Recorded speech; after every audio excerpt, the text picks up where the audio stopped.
ഒരു നഗരം മുഴുവൻ ഒരൊറ്റ വലിയ കെട്ടിടത്തിനുള്ളിൽ എന്ന് കേട്ടാൽ നിങ്ങൾ വിശ്വസിക്കുമോ? പുറലോകവുമായി ഇവർക്ക് ബന്ധപ്പെടണമെങ്കിൽ ഒരു വലിയ വെല്ലുവിളിയുണ്ട്. ടണൽ കടന്ന് ഈ മഞ്ഞുമലകൾക്കപ്പുറത്തേക്ക് എത്തിയാൽ നമ്മൾ കാണുന്നത് വിചിത്രവും എന്നാൽ അതിമനോഹരമായ ഒരു നഗരം മുഴുവൻ ഒരൊറ്റ വലിയ കെട്ടിടത്തിനുള്ളിൽ എന്ന് കേട്ടാൽ നിങ്ങൾ വിശ്വസിക്കുമോ? അങ്ങനെ ഒരു അത്ഭുത സ്ഥലം ഈ ലോകത്തുണ്ട്. കൊടും തണുപ്പും മഞ്ഞുവീഴ്ചയുമുള്ള അമേരിക്കയിലെ അലസ്കയിലുള്ള വിറ്റിയർ എന്ന നഗരമാണിത്. ഇവിടെ നമ്മുടെ നാട്ടിലെ പോലെ വീടുകളോ തെരുവുകളോ ഒന്നുമില്ല. പകരം ഇവിടുത്തെ ആകെയുള്ള 300ഓളം ജനങ്ങളും താമസിക്കുന്നത് ബെഗിച്ച് ടവേഴ്സ് എന്ന ഒരൊറ്റ 14 നില കെട്ടിടത്തിലാണ്. ഇതിനുള്ളിൽ തന്നെയാണ് ഹോസ്പിറ്റൽ, പോലീസ് സ്റ്റേഷൻ, ചെറിയ സൂപ്പർ മാർക്കറ്റ് ഒക്കെ ഉള്ളത്. ഇവിടുത്തെ കൊടുമഞ്ഞുകാലത്ത് പുറത്തിറങ്ങുക എന്നത് അസാധ്യമാണ്. അതുകൊണ്ട് തന്നെ ഇവിടുത്തെ സ്കൂളിൽ പഠിക്കുന്ന 30ലധികം കുട്ടികൾക്ക് ക്ലാസ്സിൽ പോകാൻ പുറത്തെ മഞ്ഞിലേക്ക് ഇറങ്ങുകയേ വേണ്ട. ഈ കെട്ടിടത്തിൽ നിന്നും സ്കൂളിലേക്ക് വെറും 2 മിനിറ്റ് കൊണ്ട് നടന്നെത്താൻ പറ്റുന്ന ഒരു ഫൂഗർഫ ടണൽ ഇവർക്കായി ഇവിടെ ഒരുക്കിയിട്ടുണ്ട്. പക്ഷേ ഈ നഗരത്തിലേക്ക് വണ്ടി ഇടിച്ച് വരണമെങ്കിൽ പർവ്വതത്തിന് നടുവിലൂടെയുള്ള ഒരൊറ്റ ടണൽ വഴി മാത്രമേ ഉള്ളൂ. രാത്രിയായാൽ ഈ ടണൽ പൂർണ്ണമായും അടയ്ക്കും. പുറലോകവുമായി ഇവർക്ക് ബന്ധപ്പെടണമെങ്കിൽ ഒരു വലിയ വെല്ലുവിളിയുണ്ട്. വിക്ടോറിയയിൽ നിന്ന് ഏകദേശം 1.5 മണിക്കൂർ യാത്ര ചെയ്താൽ എത്തുന്ന ആംഗ്രേജ് ആണ് ഇവിടുത്തെ ഏറ്റവും അടുത്ത പ്രധാന നഗരം. എല്ലാ അത്യാവശ്യ കാര്യങ്ങൾക്കും ഇവർ ആശ്രയിക്കുന്നത് ഈ ആംഗ്രേജിനെയാണ്. പക്ഷേ വിറ്റിയറിൽ നിന്ന് പുറത്തിറങ്ങാൻ പർവ്വതത്തിന് നടുവിലൂടെയുള്ള ആ ഒരൊറ്റ ടണൽ മാത്രമേ ഉള്ളൂ.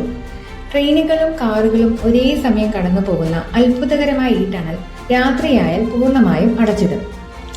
മഞ്ഞുകാലത്ത് കടൽ മരവിക്കുന്നത് കൊണ്ട് കപ്പൽ ഗതാഗതവും നിലയ്ക്കും.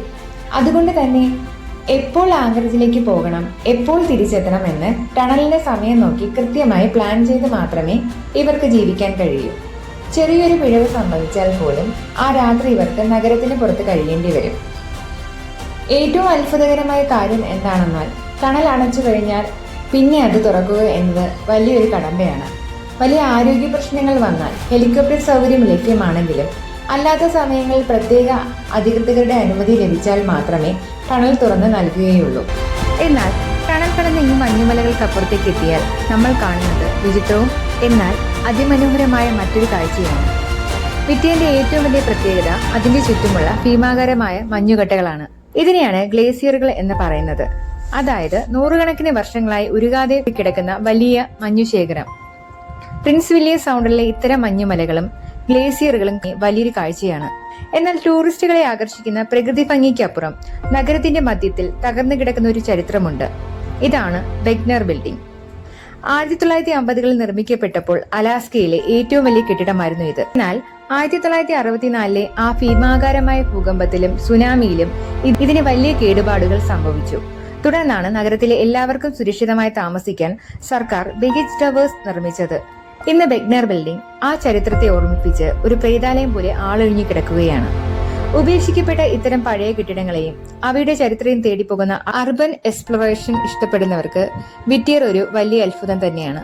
ഈ കെട്ടിടം പൊളിച്ചു മാറ്റാൻ കോടിക്കണക്കിന് രൂപ ചെലവാകുമെന്നതും ഇതിനുള്ളിലെ വിഷാംശ വസ്തുക്കൾ സുരക്ഷിതമായി നീക്കം ചെയ്യാനുള്ള ബുദ്ധിമുട്ടുമാണ് ഇതിനെ ഇന്നും ഇതുപോലെ നിലനിർത്താൻ കാരണം. പിന്നെ വന്യജീവികളുടെ കാര്യം പറഞ്ഞാൽ ഇവിടെ കരടികൾ ഒരു സ്ഥിരം കാഴ്ചയാണ്. നഗരത്തിനുള്ളിലേക്ക് കരടികൾ ഇറങ്ങി വരുന്നത് ഇവിടെ സാധാരണമാണ്. എന്നാൽ കരടികൾക്ക് ഭക്ഷണം നൽകരുത് എന്ന കർശന നിയമവും അവയ്ക്ക് തുറക്കാൻ കഴിയാത്ത ബിയർ പ്രൂഫ് കണ്ടെയ്നറും ഉള്ളതുകൊണ്ട് ഇവർ സുരക്ഷിതരാണ്. കടലിന്റെ അരികിലായതുകൊണ്ട് തന്നെ സീ ലയൺസിനെയും സീ ഓട്സിനെയും ഇവിടുത്തെ തീരങ്ങളിൽ ധാരാളമായി കാണാം. മഞ്ഞുമലകൾക്ക് നടുവിൽ ചരിത്രത്തിന്റെ ശേഷിപ്പുകളുമായി ഒറ്റപ്പെട്ടു കഴിയുന്ന ഈ വിറ്റിയർ നഗരം ശരിക്കും ഒരു അത്ഭുതം തന്നെയാണ്. ലോകത്തിലെ ഇതുപോലെയുള്ള വിചിത്രവും കൗതുകകരവുമായ വിശേഷങ്ങൾ ഇനിയും അറിയാൻ നമ്മുടെ ചാനൽ ഉടൻ തന്നെ സബ്സ്ക്രൈബ് ചെയ്യുക. ബെല്ലൈക്കൺ കൂടി അമർത്താൻ മറക്കരുത്. നിങ്ങൾക്ക് ഇഷ്ടപ്പെടുമെങ്കിൽ ഒന്ന് ലൈക്ക് ചെയ്യാനും കൂട്ടുകാർക്കായി ഷെയർ ചെയ്യാനും മറക്കരുത്. നിങ്ങളുടെ അഭിപ്രായങ്ങൾ താഴെ കമന്റ് ചെയ്യുമല്ലോ.